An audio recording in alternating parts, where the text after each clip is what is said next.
سورت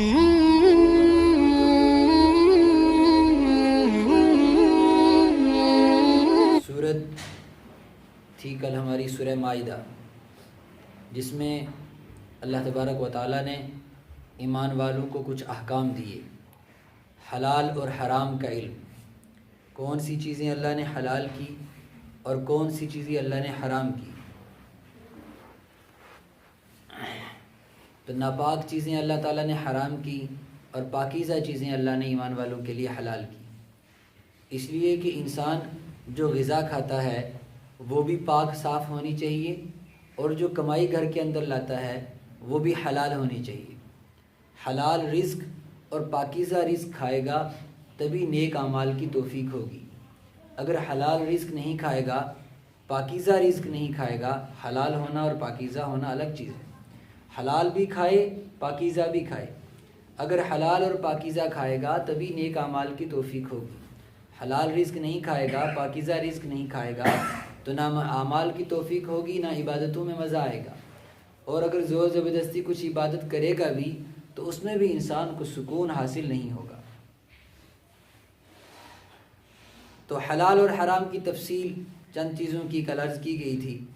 پھر اس کے بعد آگے چل کر حضرت موسیٰ علیہ السلام کا تذکرہ کیا، بیچ میں حسد کی بیماری کا تذکرہ کیا کہ کس طریقے سے حسد کی بیماری میں حضرت آدم کے دو بیٹوں کے درمیان اختلاف ہوا، ایک بیٹے نے دوسرے کو قتل کر دیا، تو پھر قتل سے متعلق کچھ احکام پیش کیے گئے، اور اس کے بعد جو بڑے بڑے جرائم ہیں جیسے قتل کے جرائم، ان کی سزا کا بھی تذکرہ ہو چکا ہے، اور اس کے بعد چوری کی سزا کا تذکرہ ہوا کہ اگر کوئی انسان جرم کرے، حرام کمائی میں اتنا آگے چلا جائے، حرام کمانے میں، حرام جمع کرنے میں کہ دوسرے کا خیال ہی نہ کرے، ایک انسان محنت سے مال کمائے اور دوسرا انسان رات کو ڈاکہ ڈال کے چوری کر لے، تو اس کی بھی سزا بتائی کہ اگر کوئی حرام کھانے میں اتنا آگے چلا جائے، ظلم میں اتنا آگے بڑھ جائے کہ ایک محنت سے کمائے ہوئے مال کو چوری کر لیتا ہے، ڈاکہ ڈال دیتا ہے، چوری کر کے کماتا ہے اس مال کو جو انسان محنت سے کماتا ہے، تو اس کی بھی سزا بیان کی گئی اور بڑی سخت سزا بیان کی گئی۔ والسارق والسارقۃ فاقطعوا ایدیہما جزاء بما کسبا نکالا من اللہ، کہ اگر کوئی چوری کرے اور پکڑا جائے تو اس کے ہاتھ کاٹ دیے جائیں۔ یہ بات انشاءاللہ 18ویں پارے میں ہم شروع کریں گے کہ اللہ تعالیٰ نے جو قانون بیان کیے، جو سزائیں بیان کی ہیں جرائم کی، وہ بڑی سخت بیان کی ہیں، اس کی وجہ کیا ہے؟ تو انشاءاللہ سورہ نور کے اندر بدکاری کی سزا جب آئے گی تو وہاں پر اس مضمون کو کھولیں گے۔ تو ابھی فی الحال اتنا سن لینا کافی ہے کہ قرآن پاک دنیا والوں کی طرح قانون اور سزائیں نہیں پیش کرتا کہ اگر قانون بنا، سزا بنی، تو اس میں جو بڑے بڑے لوگ ہیں وہ خود بخود اس سے پیسے دے کے نکل جائیں، اور جو غریب اور مظلوم ہے اور جو غریب ہے یا کمزور ہے معاشرے کے اندر تو وہ سارے قانون اس کے اوپر لاگو ہو جائیں۔ اللہ کے قانون ایسے نہیں، اللہ کے قانون ایسے ہیں کہ ان سے کوئی انسان باہر نہیں جا سکتا، وہ سب کے لیے پھر برابر ہیں۔ ایک بات۔ دوسری بات یہ ہے کہ دنیا کے جو قانون بنتے ہیں، دنیا والے جب اپنے دماغ سے قانون اور سزائیں متعین کرتے ہیں، اس کے اندر بہت کمیاں رہتی ہیں، وہ جرائم کو روک نہیں سکتے۔ ہر ملک نے اپنے اپنے قانون جرائم کے بنائے ہوئے ہیں، ہر ملک نے، ہر حکومت، ہر سلطنت بناتی ہے، ہر بادشاہت بناتی ہے، پھر اس کے اندر امینڈمنٹ بھی ہوتی رہتی ہیں، لیکن دنیا کے بنائے ہوئے قانون اور ان کی امینڈمنٹ کبھی بھی جرائم کی شرح کو نہیں روک سکتے۔ یہی وجہ ہے کہ جہاں اللہ تبارک و تعالیٰ کا قانون نافذ ہوگا وہیں جرائم کی شرح رکے گی، جہاں اللہ کا قانون نافذ نہیں ہوگا وہاں جرائم کی شرح نہیں رکے گی، اس لیے کہ دنیا والے قانون بناتے ہیں انسانوں کے مزاج کے اعتبار سے، اور اللہ قانون بناتا ہے جرائم کی شرح کے اعتبار سے۔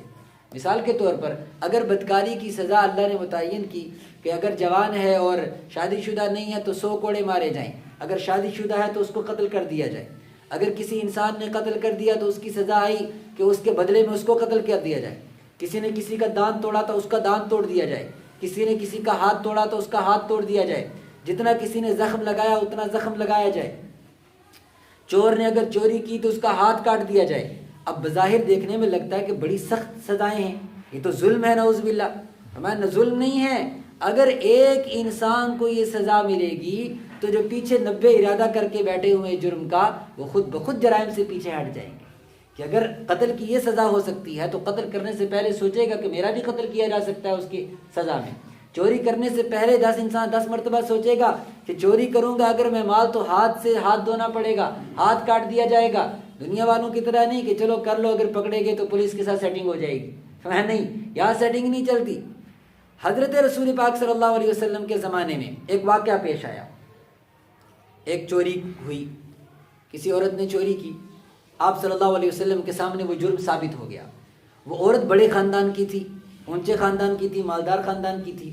انہوں نے سوچا کہ اب اس کا، خاندان والوں نے سوچا کہ اب ہاتھ کاٹ دیا جائے گا، اس کا جرم ثابت ہو گیا، گواہ موجود ہو گئے تو اب شرعی حدود نافذ ہوں گے۔ تو اس پر کیا ہوا، انہوں نے حضرت اسامہ رضی اللہ تعالی عنہ، جو آپ صلی اللہ علیہ وسلم کے منہ بولے بیٹے حضرت زید کے بیٹے تھے، اور آپ صلی اللہ علیہ وسلم کے گھر میں ہی پلے بڑے تھے، یعنی کہ آپ کے پوتے کی طرح تھے۔ آپ صلی اللہ علیہ وسلم کو ان سے بہت محبت تھی، بے انتہا محبت تھی حضرت اسامہ رضی اللہ تعالیٰ عنہ سے۔ آپ نے اپنا آخری جو لشکر ترتیب دیا ہے جنگ کے لیے، اس میں حضرت اسامہ کو ہی کمانڈر بنایا ہے۔ تو حضرت اسامہ کو ان لوگوں نے آگے کیا کہ تم سفارش کرو۔ آپ صلی اللہ علیہ وسلم تک جب یہ بات پہنچی، حضرت اسامہ گھما پھرا کر بات کرنے لگے۔ آپ صلی اللہ علیہ وسلم نے صاف فرمایا، کیا بات کرتے ہو، اگر محمد الرسول اللہ کی بیٹی حضرت فاطمہ بھی اس جرم میں ملوث ہوتی تو محمد عربی اس کا بھی ہاتھ کاٹ دیتے۔ یہ اللہ کے قانون ہے، یہ انسانوں کے بنائے ہوئے قانون نہیں ہے۔ تلک حدود اللہ، یہ اللہ کی حدود ہیں، جو اللہ کی حدود سے آگے بڑھے گا اللہ تبارک و تعالیٰ ایسے ظالموں کا حساب خود چکتا کرے گا۔ تو چونکہ پھر سزا کو کوئی مقصد نہیں رہتا، اگر قتل کی سزا صرف اتنی ہے کہ 4 مہینے جیل کاٹ کے آؤ، تو پھر کوئی بھی اپنی دشمنی پوری کرنے کے لیے 4 مہینے جیل کاٹ کے آ جائے گا۔ اگر قتل کی سزا اور اگر چوری کی سزا صرف اتنی ہے کہ 10,000 روپے کا جرمانہ بھرو، تو ٹھیک ہے، لاکھ روپے اس نے کما لیا، 10,000 روپے جرمانہ بھرا، 90,000 روپے تو اس کا اپنا بچ گیا۔ فرمایا یہ دنیا کے بنائے ہوئے قانون ہیں۔ اللہ کا جو بنایا ہوا قانون ہے وہ جرائم کو ختم کرتا ہے، وہ سرے سے جرائم کو جڑ سے ایریڈیکیٹ کرتا ہے، اس لیے یہ قانون سخت بنائے جاتے ہیں۔ انشاءاللہ اس پر تفصیل سے ہم سورہ نور کے اندر بات کریں گے۔ آگے چلیے، تو اس کی حد بیان کی گئی، دیگر کچھ سزائیں بیان کی گئی۔ اخیر میں چل کر پھر سے حضرت عیسیٰ علیہ السلام کے عقائد سے متعلق چند باتیں عرض کی گئی کہ عیسائیوں نے کس طریقے سے اپنے عقائد کو بگاڑ لیا اور کس طریقے سے عیسیٰ علیہ السلام کو اپنا خدا بنا لیا۔ سورہ مائدہ کے آخر میں ایک مضمون کو اور اللہ تبارک و تعالیٰ نے کھولا، عیسائیوں کے مضمون کو، کہ عیسائی کہتے ہیں کہ ہم نے خدا بنا لیا عیسیٰ علیہ السلام کو، تو سنو ایک دن آنے والا ہے جس دن اللہ تبارک و تعالیٰ عیسائیوں کے سامنے حضرت عیسیٰ کو لائیں گے، عیسائیوں کو بھی لائیں گے اور اللہ کے سامنے بات چیت ہوگی قیامت کے دن۔ اس سے پہلے یہ پیش کیا گیا، یہ عیسائی جو اپنے آپ کو عیسیٰ علیہ السلام کا حواری یا جو ہے عبادت کرنے والا معبود سمجھتے ہیں، خود ان کی حالت کیا تھی؟ فرمایا ایک وقت وہ تھا جب عیسیٰ علیہ السلام ان کے درمیان موجود تھے، انہوں نے اپنی کتاب ان کے درمیان، اپنی شریعت ان کو بتائی، مکمل دین ان کو سکھایا، آئندہ آنے والے نبی رسول پاک صلی اللہ علیہ وسلم کا نام تک بتایا کہ میرے بعد ایک نبی آئیں گے، تمہیں ان کی اتباع کرنی ہے، اسمہ احمد، ان کا نام احمد ہوگا، فلانی فلانی ان کی نشانیاں ہوں گی، سب کچھ انہوں نے بتایا۔ لیکن یہ قوم نعوذ باللہ اتنی بدتمیز قوم رہی کہ اپنے نبی کے ساتھ بھی انہوں نے، اور بلکہ اپنے رب کے ساتھ کس طریقے سے گفتگو اور کس طریقے سے ان کا لہجہ تھا، وہ قرآن پاک نے ایک واقعہ نقل کیا اس کا۔ ویسے تو ان کی عادت یہ تھی، لیکن ایک واقعہ نقل کیا۔ وہ واقعہ کیا ہے؟ فرمایا اذ قال الحواریون، ان کے جو حواری تھے یعنی عیسائی، پرانے عیسائی، عیسیٰ علیہ السلام کی موجودگی میں ایک مرتبہ کی بات ہے، انہوں نے ایک نیا مطالبہ رکھا۔ کیا مطالبہ رکھا؟ یا عیسی ابن مریم، اے مریم کے بیٹے عیسیٰ۔ یہ ان کا گفتگو کرنے کا انداز تھا، اے مریم کے بیٹے عیسیٰ۔ آج ہم جن لوگوں کو سب سے تہذیب یافتہ سمجھتے ہیں نا، اللہ تبارک و تعالیٰ انہی کی تہذیب بتا رہا ہے، سب سے زیادہ ترقی یافتہ لوگ۔ فرمایا یہ تہذیب تھی ان کی۔ رسول پاک صلی اللہ علیہ وسلم کو ایک مرتبہ ایک دیہاتی نے اونچی آواز سے بلایا، یا محمد اخرج علینا، محمد ذرا باہر آنا، نعوذ باللہ۔ تو آپ صلی اللہ علیہ وسلم پر آیتیں اتری سورہ حجرات کی کہ ایمان والوں کو بتاؤ، لا ترفعوا اصواتکم فوق صوت النبی، میرے پاک پیغمبر کی آواز کے سامنے آواز اونچی کرو گے، اللہ تبارک و تعالیٰ تمہاری نیکیوں کو برباد کر دے گا۔ تو عیسیٰ علیہ السلام سے ان کے بات کرنے کا انداز کیا ہے؟ فرمایا یا عیسی ابن مریم، اے مریم کے بیٹے عیسیٰ، هل يستطيع ربك ان ينزل علينا مائدة من السماء، کیا تیرا رب یہ کام کر سکتا ہے؟ کیا تیرا رب یہ کر سکتا ہے کہ ہم پر آسمان سے دسترخوان اتارے؟ اگر کوئی چیز مانگنی بھی تھی تو اللہ سے دعا کرتے، نماز پڑھتے، 2 رکعت نماز پڑھتے، اللہ سے مانگتے کہ اللہ یہ چیز ہمیں عطا فرما، اس کا ایک سلیقہ تھا۔ لیکن کیا کہہ رہے ہیں، اے عیسیٰ کیا تیرا رب ایسا کر سکتا ہے؟ کیا اس کو اتنی وسعت ہے کہ جنت سے، آسمان سے ہمارے لیے ایک دسترخوان اتارے؟ عیسیٰ علیہ السلام گھبرا گئے کہ میری قوم نے کیا مطالبہ کیا اور کس انداز سے کیا ہے، کس لہجے میں کیا ہے۔ تو فوراً انہوں نے کہا اتقوا اللہ، اللہ سے ڈرو، اللہ سے ڈرو، اس طریقے کے لہجے میں بات مت کرو، اللہ کیا نہیں کر سکتا۔ ان کنتم مومنین، اگر تم مومن ہو تو اس لہجے میں بات مت کرو، اور اگر تم نے ایمان چھوڑ دیا ہے تو پھر تم پر اللہ کا عذاب آ جائے گا۔ فرمایا قالوا نريد ان ناكل منها، انہوں نے کہا اصل میں ہم اس لیے یہ مطالبہ کرتے ہیں کہ ہم اس جنت کے دسترخوان سے کھانا چاہتے ہیں۔ صرف انسان کو اپنے پیٹ کی فکر، صرف انسان کو اپنی آرام اور نعمتوں کی فکر، اس کا انجام کیا ہوگا اس سے بے پرواہ۔ فرمایا کہتے ہیں کہ ہم اس سے کھانا چاہتے ہیں، وَتَطْمَئِنُّ قُلُوبُنَا، اور دل ٹھنڈے کرنے چاہتے ہیں کہ نہیں ہمارے مطالبے کو سنا گیا ہے، وَنَعْلَمَ، اور یہ جاننا چاہتے ہیں أَن قَدْ صَدَقْتَنَا، کہ تو نبی اور رسول سچا بھی ہے کہ نہیں، کہ ایسا تو نہیں تو ہمیں دھوکہ دے رہا ہو، نعوذ باللہ۔ وَنَكُونَ عَلَيْهَا مِنَ الشَّاهِدِينَ، اور پھر ہم گواہ بنیں گے نہیں عیسیٰ علیہ السلام نے جو باتیں کی وہ سچی تھی۔ حالانکہ کوئی بات ہے، مومن اس کو کہتے ہیں، مسلمان تو وہ ہے، مومن تو ہے جو اپنا سر جھکا دے۔ کسی ایک آدمی نے کسی جوان سے پوچھا کہ بھائی یہ بجلی کا بورڈ ہے، اس میں اگر میں انگلی ڈالوں تو مجھے کرنٹ لگے گا کہ نہیں لگے گا؟ تو اس نے جوان نے بڑا معصومانہ سے جواب دیا، اس نے کہا کہ اگر اللہ چاہے گا تو لگے گا، نہیں چاہے گا تو نہیں لگے گا، یہ تو کوئی بات نہیں ہوئی۔ اس نے کہا پاگل ہے، یہ کوئی جواب تھوڑی ہے، اللہ چاہے گا تو لگے گا، اللہ چاہے گا نہیں لگے گا، ہوگا تو وہی جو اللہ چاہے گا، لیکن میں بندہ، میرا کیا حق بنتا ہے کہ میں انگلی دوں اور اللہ کو چیک کروں کہ مجھے کرنٹ لگاتے کہ نہیں لگاتے؟ یہ ایمان تھوڑی ہے۔ ایمان یہ ہے کہ اللہ تبارک و تعالیٰ کو چیک کرنے کا سوال ہی پیدا نہیں ہوتا، اللہ کی وسعت اور اس کی قدرت کا اندازہ کرنے کا ایک انسان کا سوال ہی پیدا نہیں ہوتا۔ انسان کون ہوتا ہے اس کو چیک کرنے والا؟ میں آگ میں کودوں، اللہ جلائے گا کہ نہیں جلائے گا، نعوذ باللہ۔ تو فرمایا اللہ تبارک و تعالیٰ کو یہ ان کا یہ انداز پسند تو نہیں آیا، لیکن عیسیٰ علیہ السلام نے دیکھا کہ کہیں عذاب نہ آ جائے، لہذا ان کے مطالبے کو دعا کی شکل میں پیش کیا۔ قال عیسی ابن مریم، عیسیٰ ابن مریم نے کہا اللہم، اے میرے اللہ، ربنا، اے ہمارے رب، انزل علینا مائدۃ من السماء، آسمان سے ہم پر ایک دسترخوان اتار دے۔ لیکن جو وجہ انہوں نے بتائی، کیا وجہ بتائی؟ کہ ہم کھانا چاہتے ہیں اور جو ہے دیکھنا چاہتے ہیں کہ تو سچا ہے کہ نہیں۔ فرمایا یہ کوئی بات نہیں ہوئی، اللہ سے انسان اس طریقے کا مطالبہ کرے۔ تو عیسیٰ علیہ السلام نے اپنی وجہ بتائی، فرمایا اس لیے نہیں چاہیے ہمیں دسترخوان، اے اللہ تو دسترخوان اتار، تکون لنا عیدا لاولینا، بس یہ کہ ہمیں خوشی ہو کہ ہمارے رب اتنی شان والا ہے کہ اس نے ہمارے لیے آسمانوں سے دسترخوان اتارا، اور وآیۃ منک، اور میری قوم کے لیے بھی اور آئندہ آنے والے تمام انسانوں کے لیے تیرا یہ معجزہ عبرت بن جائے کہ اللہ تبارک و تعالیٰ نے جنت سے کسی قوم کے لیے دسترخوان اتارا۔ ورزقنا، اور تو ہی ہمیں عطا کر، وانت خیر الرازقین، تو ہی روزی دینے والا ہے۔ جب اس طریقے سے دعا کی تو اللہ تعالیٰ نے اپنے نبی کی دعا پر، ان کے مطالبے پر نہیں، اپنے نبی کی دعا پر کہا قال اللہ نے فرمایا انی منزلها علیکم، اے عیسیٰ میں دسترخوان تو اتار دوں گا، فمن یکفر بعد منکم، لیکن اس کے بعد بھی جو کفر کرے گا، ناشکری کرے گا، فانی اعذبه عذابا لا اعذبه احدا من العالمین، پھر میں اس کو وہ عذاب دوں گا کہ دنیا کے اندر ایسا عذاب میں نے کسی کو نہیں چکھایا ہوگا۔ پھر وہی ہوا، ان لوگوں نے ناشکری کی، ناقدری کی، ذخیرہ جمع کرنا شروع کر دیا۔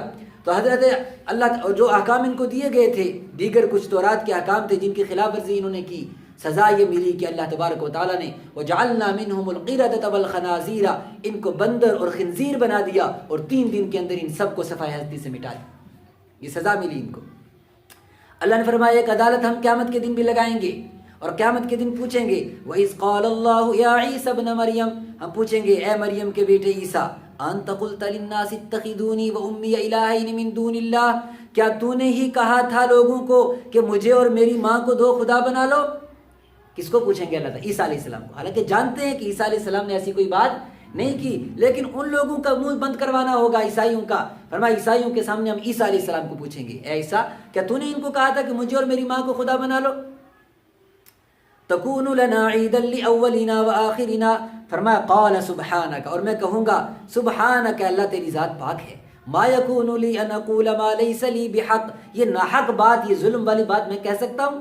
ان کنت قلتہ، اگر میں نے کہی ہوتی، فقد علمتہ، تو تجھے معلوم ہوتا، ما قلت لہم، میں نے تو وہی کہا جو آپ نے مجھے حکم دیا، اور وہ کیا تھا؟ اعبدوا اللہ، کہ اللہ کی عبادت کرو، ربی، وہ میرا بھی رب ہے، وربکم، وربکم، اور وہ تمہارا بھی رب ہے، وکنت علیہم شہیدا، فرمایا جب تک میں ان میں تھا میں نے تو ایسی کوئی بات ان سے نہیں کی، فلما توفیتنی، اور جب میں تیرے پاس آ گیا، کنت انت الرقیب علیہم، پیچھے تو ہی ان کا نگران تھا، انہوں نے میرے بعد کیا کیا عقائد بنائے، کیا کچھ میرے بارے میں تصور اور عقائد بنائے، وہ تو ہی جانتا ہے۔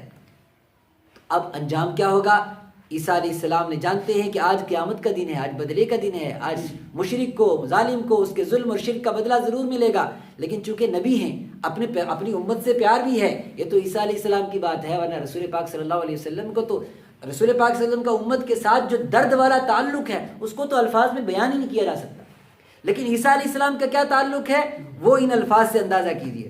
فرمایا اس دن، قیامت کے دن بھی عیسیٰ علیہ السلام کہیں گے، ان تعذبهم فانهم عبادک، اے اللہ یہ تیرے بندے، اگر تو ان کو عذاب دینا چاہے تو تجھے کون پوچھے، تیرے بندے پھینک دے جہنم میں، وان تغفر لهم، اور اگر تو ان کو معاف کر دے، فانک انت العزیز الحکیم، تو تب بھی تجھے کوئی پوچھنے والا نہیں۔ اللہ کہیں گے نہیں عیسیٰ، آج وہ دن نہیں ہے، ھذا، یہ وہ دن ہے، یوم ینفع الصادقین صدقهم، جس دن سچوں کو ان کا سچ، ایمان والوں کو ان کا ایمان، انصاف پسندوں کو ان کا انصاف نجات دلائے گا۔ آج ظالم اور مظلوم ایک کٹہرے میں نہیں کھڑے ہو سکتے، مشرک اور توحید پر چلنے والا ایک کٹہرے میں نہیں کھڑے ہو سکتے، اللہ کا فرمانبردار اور نافرمان ایک انجام کو نہیں پہنچ سکتے، لہذا آج تو پورا پورا بدلہ ملے گا۔ اس مضمون پر یہ سورت ختم ہوئی۔ اس کے بعد سورت شروع ہوتی ہے سورہ انعام۔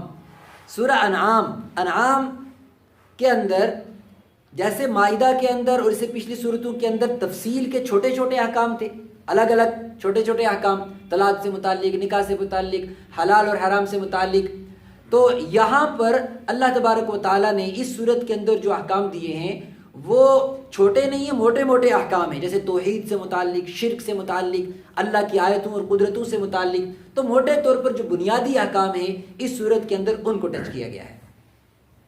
سورت شروع ہوتی ہے توحید کے مضمون سے، الحمدللہ الذی، ابھی تک تو بات یہ تھی نا کہ بھائی اللہ کے سوا کسی کو اور خدا نہ مانو، تو اب یہاں سے بات چل رہی ہے کہ کیوں اس کو ایک خدا ماننا ہے، اس کے ساتھ کوئی پارٹنر کیوں نہیں ہے، اس کے ساتھ کسی دوسرے کو عبادت کے لائق، سجدوں کے لائق، ضرورت کے لائق کیوں نہیں سمجھ رہا ہے؟ اس لیے کہ وہ تنہا مالک ہے، اس کی کائنات جیسی کسی کی کائنات نہیں، اس کے نظام کی طرح کسی کا نظام نہیں، اس کی قدرت جیسی کسی کی قدرت نہیں۔ اب اس قدرت کو بیان کیا جا رہا ہے، الحمدللہ الذی، تمام تعریفیں اس اللہ کے لیے، خلق السماوات والارض، جس نے آسمانوں کو پیدا کیا اور زمین کو پیدا کیا، وجعل الظلمات والنور، اور روشنیوں کو پیدا کیا اور تاریکی کو پیدا کیا، روشنی کو پیدا کیا، اندھیرے کو پیدا کیا۔ دو باتیں ہیں اس میں، ایک تو یہ دن اور رات، جو دن اور روشنی ہے یہ انسان کے لیے کیا ہے؟ ایک نشانی ہے کہ کیسے دن کے اوپر رات غالب آ جاتی ہے، رات کے اوپر دن غالب آ جاتا ہے، یہ نشانی تو ہر ایک کو سمجھ آتی ہے، لیکن صرف یہی روشنی نہیں، یہاں پر مقصد کچھ اور بیان کرنا بھی ہے۔ وہ کیا؟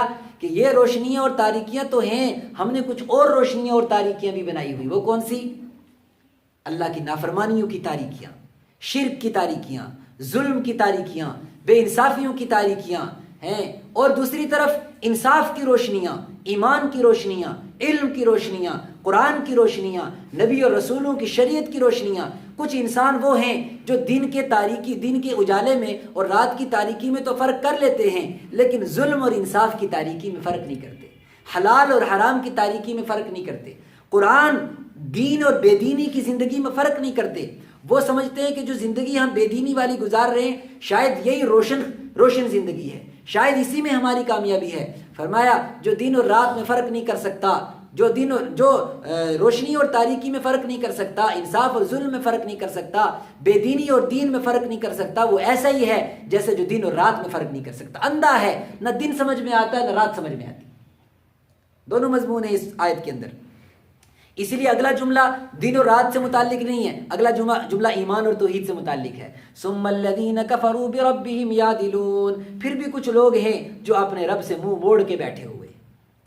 هو الذی خلقکم، اور پھر فرمایا کہ اللہ تو وہ ہے جس نے اتنی بڑی کائنات میں، تم کون ہو؟ پہلے یہ تو غور کرو اے انسانو، تم کون ہو؟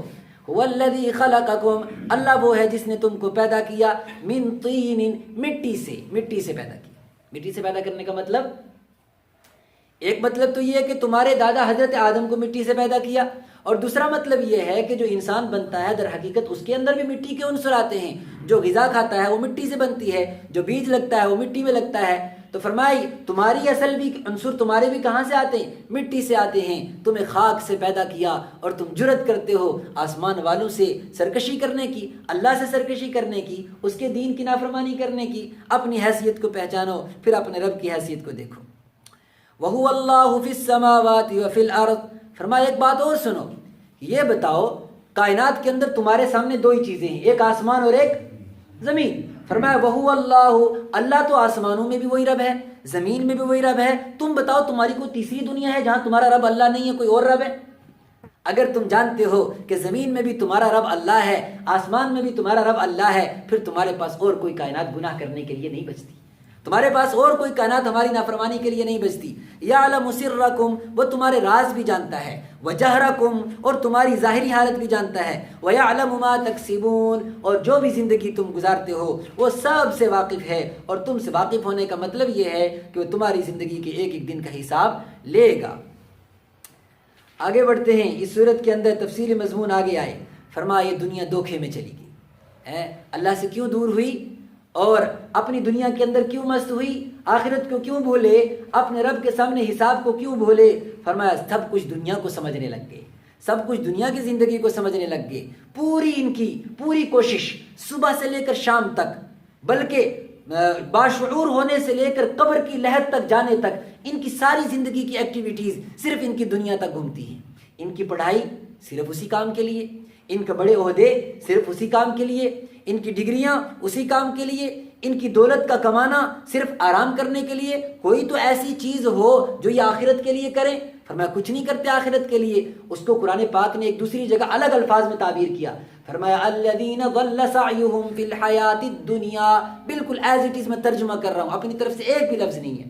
الذین ضل سعیہم، آؤ بتائیں کچھ ایسے لوگوں کو جو بالکل ناکارہ ہیں۔ وہ کون سے لوگ ہیں؟ ضل سعیہم، جن کی ساری کوششیں گم ہو گئی، فی الحیات الدنیا، دنیا کی زندگی کو کمانے میں، سب کچھ ان کا اسی کام میں لگ گیا۔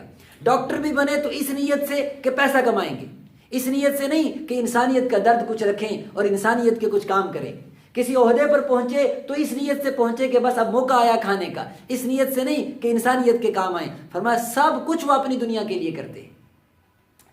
تو اسی کی وجہ کو بیان کرتے ہوئے آگے فرمایا جا رہا ہے کہ دنیا سے غافل مت ہو جاؤ، وَمَا الْحَيَاةُ الدُّنْيَا، وَمَا آخرت سے غافل مت ہو جاؤ، وَمَا الْحَيَاةُ الدُّنْيَا، کیا ہے دنیا کی زندگی؟ إِلَّا لَعِبٌ، صرف ایک کھیل ہے، وَلَهْوٌ، ایک تماشا ہے۔ کیا مطلب ہے کھیل اور تماشے کا؟ ہم بھی بولتے ہیں کہ دنیا کھیل تماشا ہے، جی کھیل تماشا ہے، لیکن اس کو سمجھنا ہے کھیل تماشے کا کیا مطلب ہے۔ ایک کھیل ہو رہا ہوتا ہے، کتنی دیر کا میچ ہوتا ہے؟ 2 گھنٹے کا، 3 گھنٹے کا، اس کے بعد کیا اپنے اپنے چلو، اپنے اپنے جہاں سے آئے تھے کھیلنے کے لیے اسٹیڈیم سے سب باہر۔ اور اسی طریقے سے دیکھنے والے اگر دیکھیں گے تو 2 گھنٹے کا میچ دیکھیں گے، 4 گھنٹے کا دیکھیں گے، 5 گھنٹے کا دیکھیں گے، اس کے بعد واپس اپنے کام پر۔ فرمایا بالکل یہی دنیا کا نقشہ ہے، دنیا کھیل رہی ہے، کچھ لوگ تماشا کرنے والے تماشا دیکھ رہے ہیں، جس کا کھیل پورا ہوتا جا رہا ہے وہ اپنی اپنی قبر میں پہنچتا جا رہا ہے۔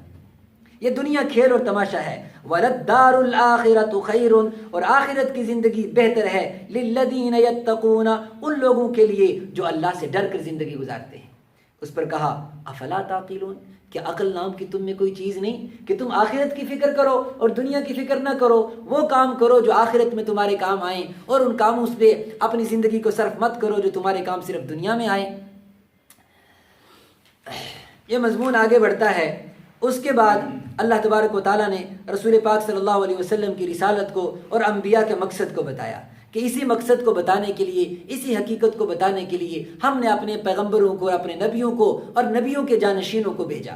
وَمَا نُرْسِلُ الْمُرْسَلِينَ، ہم بھیجنے والوں کو صرف بھیجتے ہیں إِلَّا مُبَشِّرِينَ وَمُنذِرِينَ، وہ خوشخبری بھی دیتے ہیں جنتوں کی، وَمُنذِرِينَ، اور ڈراتے بھی ہیں، جہنم سے ڈراتے ہیں، جنت کی خوشخبری دیتے ہیں۔ نہ اتنا ڈراتے ہیں کہ انسان مایوس ہو جائے، اور نہ اتنی خوشخبریاں دیتے ہیں کہ انسان بالکل بے پرواہ ہو جائے اور آخرت کی فکر ہی نہ کرے۔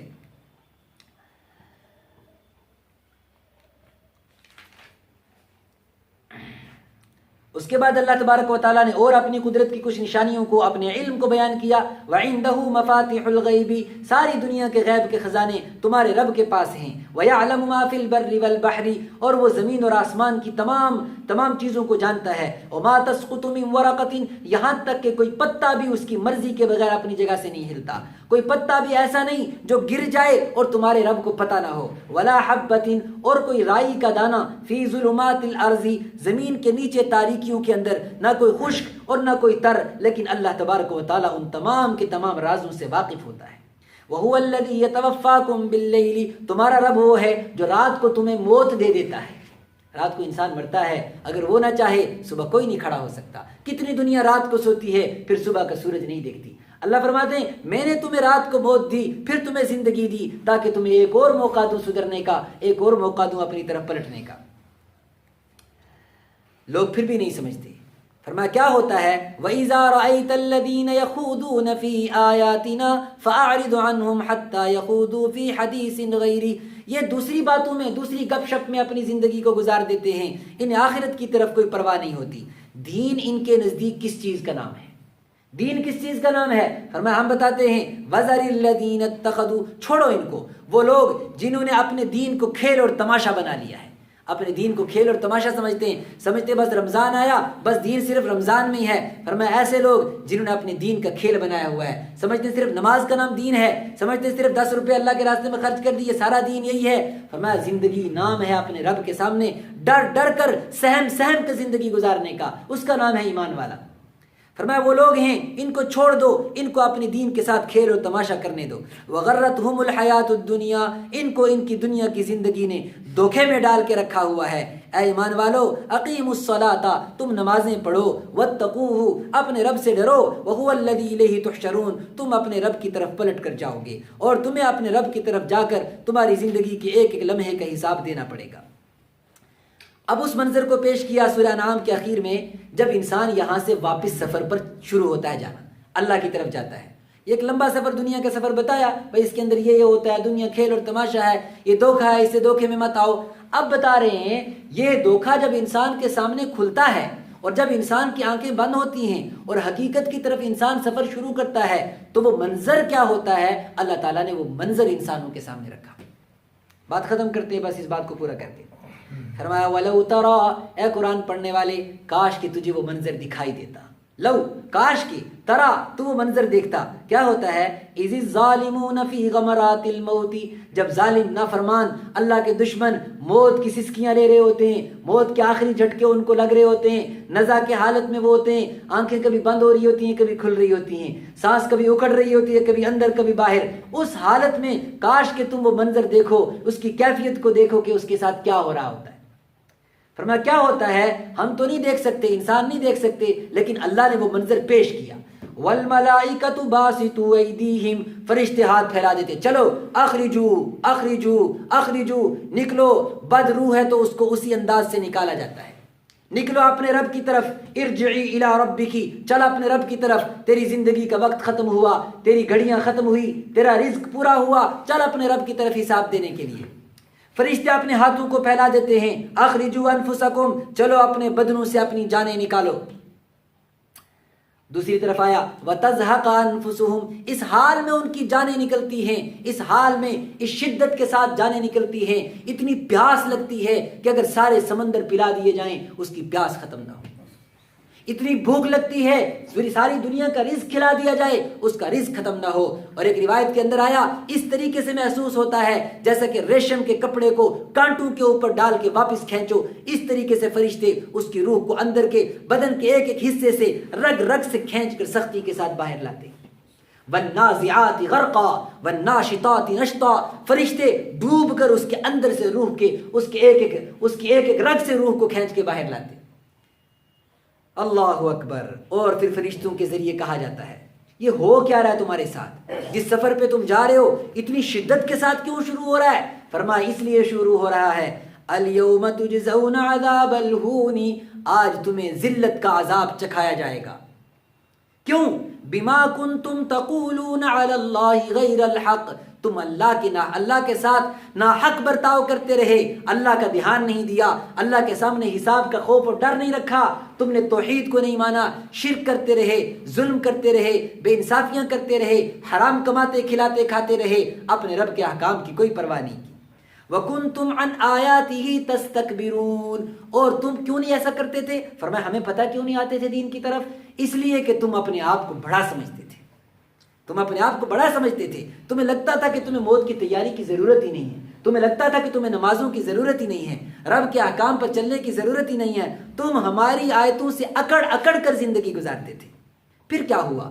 وَلَقَدْ جِئْتُمُونَا، آج تم ہمارے پاس آ گئے، فرادا، اکیلے اکیلے، کسی کو ساتھ نہیں لے کر آئے، باپ نہیں ساتھ آیا، چچا نہیں آیا ساتھ، کوئی اچھا گہرا دوست جو کبھی تیرا ساتھ نہیں چھوڑتا تھا وہ دوست ہی لے آیا ہوتا، تیری ماں جو تجھ سے بڑی محبت کرتی تھی ماں کو ہی ساتھ لے آیا ہوتا، تیری بہن جو اپنی محبت تجھ پر نچھاور کرتی تھی وہ بہن ہی ساتھ لے آیا ہوتا، وہ بیوی جس نے تیرے ساتھ زندگی گزارنے کے عہد کیے تھے وہ بیوی ساتھ لے آیا ہوتا، وہ بچے جن کو چوم چوم کر تو تھکتا نہیں تھا کسی بچے کو ساتھ لے آیا ہوتا۔ لقد جئتمونا فرادا، آج تو ہمارے پاس اکیلا آ گیا، کیوں؟ خود ہی جواب دیا، کما خلقناکم اول مرہ، تجھے آنا ہی اکیلا تھا، اس لیے کہ ہم نے تجھے بھیجا ہی دنیا میں اکیلے تھا، اکیلے بھیجا تھا، اکیلے واپس آنا تھا۔ پھر کیا ہوا؟ اللہ نے تو بہت کچھ دیا تھا، بیوی بچے رشتہ دار مال و دولت بنگلہ کوٹھی گاڑی سب کچھ، وہ کدھر گیا؟ وَتَرَكْتُمْ، سب کچھ چھوڑ بیٹھے تم، مَا خَوَّلْنَاكُمْ، ہم نے جو تم کو عطا کیا تھا، وَرَا ظُهُورِكُمْ، اپنی پیٹھ کے پیچھے، وہ ماربل ٹائل لگے مکانات پیچھے چھوڑائے، وہ بنگلے کوٹھیاں گاڑیاں پیچھے چھوڑائے، وہ رشتہ داریاں سب بھلا بیٹھے، نہ ماموں کو بھانجے یاد رہے، نہ چچا کو بھتیجے یاد رہے، نہ باپ کو بیٹے یاد رہے، نہ ماں کو بیٹیاں یاد رہی، کوئی کسی کو یاد نہیں رہا، تم سب کچھ رشتہ داریاں پیچھے بھلا کر آ گئے۔ اور قرآن نے پیچھے نہیں کہا، فرمایا وَرَا ظُهُورِكُمْ، پیٹھ کے پیچھے، بالکل پیٹھ کے پیچھے چھوڑ کے آ گئی۔ وَمَا نَرَا مَعَكُمْ شُفَعَاءَ، اور تمہارے ساتھ تو ہمیں کوئی سفارشی بھی نہیں دکھتا، دنیا میں تو ایک فون کرتا تھا تیرے کام بن جاتے تھے، یہاں کوئی ہے سفارشی؟ اللہ اکبر۔ لقد تقطع بینکم، سب کچھ ڈسٹینس کھڑا ہو گیا بیچ میں، ایک گیپ پیدا ہو گیا، تو آواز نکالنا چاہتا ہے وہ آواز تیری نکلتی نہیں، مرنے سے پہلے بھی دنیا کو حقیقت بتانا چاہتا تھا اور زبان لڑکھڑا جاتی تھی، ہونٹ لڑکھڑا جاتے تھے، اور آس پاس بیڈ کے آس پاس جو لوگ تھے ان کو کچھ کہنا چاہتا تھا زندگی کی حقیقت کے بارے میں، اپنے جو دکھنے والے منظر ہیں ان کے بارے میں، لیکن تقطع بینکم، بیچ میں گیپ ہو گیا، اب الفاظ زبان نہیں نکالتی، ہونٹ لڑکھڑا جاتے ہیں، حقیقت بیان نہیں ہو سکتی، اور قبر میں جانے کے بعد تیرا باپ قبر کے اوپر ابھی کھڑا ہے، ماں دوست کھڑے ہیں، رشتہ دار کھڑے ہیں، تو بہت کچھ ان سے کہنا چاہتا ہے، جنت کے بارے میں، جہنم کے بارے میں، قبر کے بارے میں، موت کی سختیوں کے بارے میں، لیکن اب تیرے پاس موقع نہیں ہے۔ وَضَلَّ عَنْكُمْ، سب کچھ گم ہو گیا جس کے بارے میں تجھے دھیان یہ تھا کہ وہ ہمیشہ تیرے پاس رہیں گے۔ لہذا ذالکم اللہ ربکم، وہ ہے تمہارا رب، جس کو انسان نے رب بنا لیا، کس کو؟ پیسے کو اپنا رب بنا لیا، اس دنیا کو اپنا رب بنا لیا، اللہ فرماتے یہ تمہارا رب نہیں ہے۔ ذالکم اللہ ربکم، وہ ہے تمہارا رب، لا الہ الا ہو، اس کے سوا کوئی خدا نہیں ہے، خالق کرنے والا ہے، فاعبدوہ، لہذا اسی کی عبادت کرو، اسی کے در پہ پڑ جاؤ، اس کو مناؤ، اگر وہ مان جائے گا تو زندگی تمہاری کامیاب ہو جائے گی، اور اگر اس کو ناراض کر کے اس دنیا سے جاؤ گے، نہ اس دنیا میں کچھ ملے گا نہ آخرت میں کچھ ملے گا۔ وَهَذَا صِرَاطُ رَبِّكَ، اور یہ ہے تیرے رب کا راستہ، مستقیما، بالکل سیدھا سیدھا۔ قد فصلنا الآیات، اب بھی اگر کسی کو بات سمجھ نہ آئے، قد فصلنا الآیات، ہم نے آیتیں کھول کھول کر پیش کر دی، لیکن کس کو سمجھ میں آتا ہے؟ صرف سننے سے نہیں، صرف میرے بولنے سے نہیں مجھے سمجھ آئے گا، آپ کے سننے سے نہیں سمجھ آئے گا، فرمایا لِقَوْمٍ، ان لوگوں کو سمجھ آئے گا، یذکرون، جو نصیحت حاصل کرنا چاہتے ہوں گے، جو اپنی زندگی کو بدلنا چاہتے ہوں گے۔ پھر زندگی کیسی ہونی چاہیے؟ اس سورت کی آخری آیت، آخری رکوع کے اندر فرمایا قل، اے نبی بتاؤ انسانوں کو زندگی کیسی ہوتی ہے۔ ان صلاتی، یہ آیت آپ نے ہزاروں بار سنی ہوگی۔ قل، اے نبی کہہ دو، ان صلاتی، بے شک میری نمازیں، ونسکی، میری قربانیاں، ومحیایا، میری زندگی، ومماتی، میری موت، للہ، قل ان صلاتی ونسکی ومحیایا ومماتی للہ رب العالمین، اے اللہ یہ سب کچھ تیرے نام پر قربان ہے جو سارے جہانوں کا پروردگار ہے۔ یہ ہے اصل زندگی جو انسان کو بنانی ہے، جو ایمان والے کو بنانی ہے۔ اگر زندگی موت سب رب کے نام کی ہو جائے اسی کا نام تو ایمان والا ہے، وہی تو ہے جو آخرت کے اندر نفع کے سودے کر کے جائے گا۔ اللہ تبارک و تعالیٰ ہماری زندگی کو ویسا بنا دے جیسا اللہ ہم سے چاہتے ہیں۔ اللہ تبارک و تعالیٰ ہماری موت سے پہلے ہمیں توبہ کی توفیق عطا فرمائے، دین پر چلنے کی توفیق عطا فرمائے، دین پر چلنا ہمارا آسان فرمائے۔ سبحان اللہ بحمدہ، سبحانک اللہم بحمدک، ونشہد ان لا الہ الا انت، نستغفرک ونتوب الیک۔ کل انشاءاللہ سورہ اعراف۔